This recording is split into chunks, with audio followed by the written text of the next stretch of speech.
Il est 5 blessures de l'âme qui seraient susceptibles de nous toucher. Une plus que les autres sur les 5, que sont le rejet, l'abandon, l'humiliation, la trahison et l'injustice.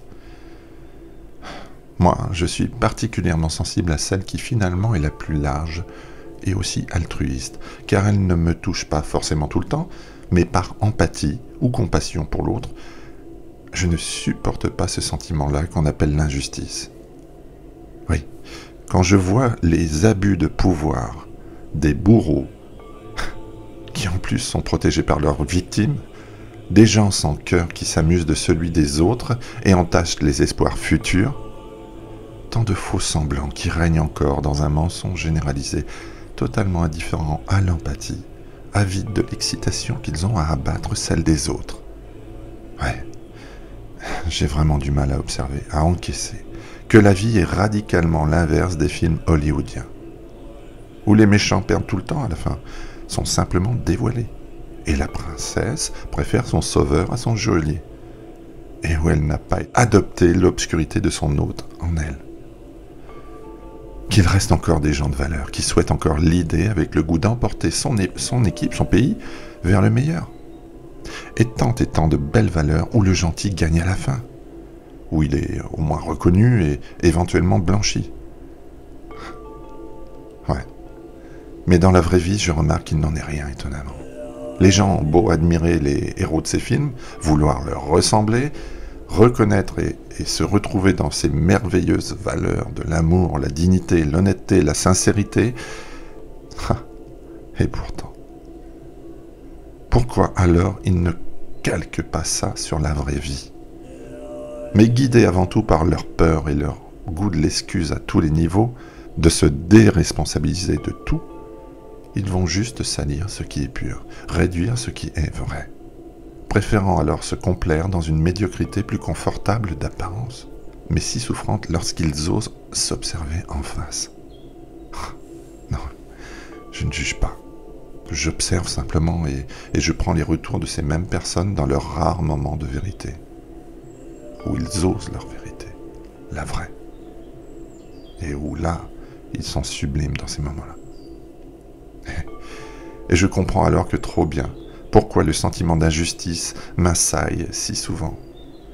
Tout est en place dans notre monde, en nous, pourtant, pour donner le bon, reconnaître le bon, tendre, ou rester dans la meilleure version de soi-même, totalement sincère, sans la moindre trace d'obscurité, sans plus de peur d'offrir le vrai soi, mais au contraire de le revendiquer humblement, d'accepter le meilleur pour soi quand on vous offre, et pas préférer un déséquilibre permanent. Être enfin, oui, dans la démarche perpétuelle d'équilibre, de fiabilité, de bienveillance et de souci de l'autre. Ouais. Mais il n'en est rien. Parce que ceux qui usent le plus souvent de ces termes, ceux-là même qui les brandissent tellement haut et fort, cachent au fond d'eux le fait qu'ils n'en connaissent pas la moindre saveur, étant tellement perdus dans leur seul moi profondément égotique. Oui, j'avoue. J'ai cette blessure de l'âme, l'injustice, profondément ancrée en moi, sûrement liée à mon profond optimisme, à mes éternels idéaux, mon utopie permanente, ma simple naïveté. Ouais, de croire que le meilleur gagnera toujours, que l'être s'affranchira de ses pires tourments pour devenir lumière, que les mots, quand ils sont dits, viennent vraiment, véritablement du cœur, qu'offrir n'est plus suspect, qu'aimer n'est plus une option mais un état d'être, que maltraiter, peu importe la manière, n'est plus une chance, un pouvoir, une seule issue, aussi bien pour le bourreau que la victime, qu'on ne se joue plus des sentiments des autres juste pour nourrir son éternel vide, où l'on aime ceux qui nous aiment, pas ceux qui nous utilisent, que la vérité n'est plus nécessité à être citée, vu qu'elle devient naturelle. Oui, je crois en tout ça.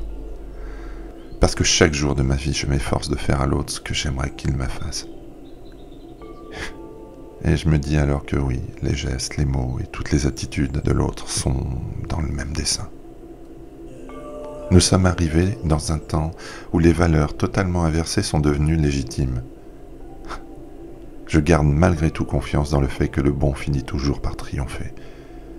Mais c'est vrai que Les blessures s'accumulent dans cette ère et chargée de toutes les pires incohérences, acceptées et validées naturellement par l'ensemble avec la plus naturelle des résignations.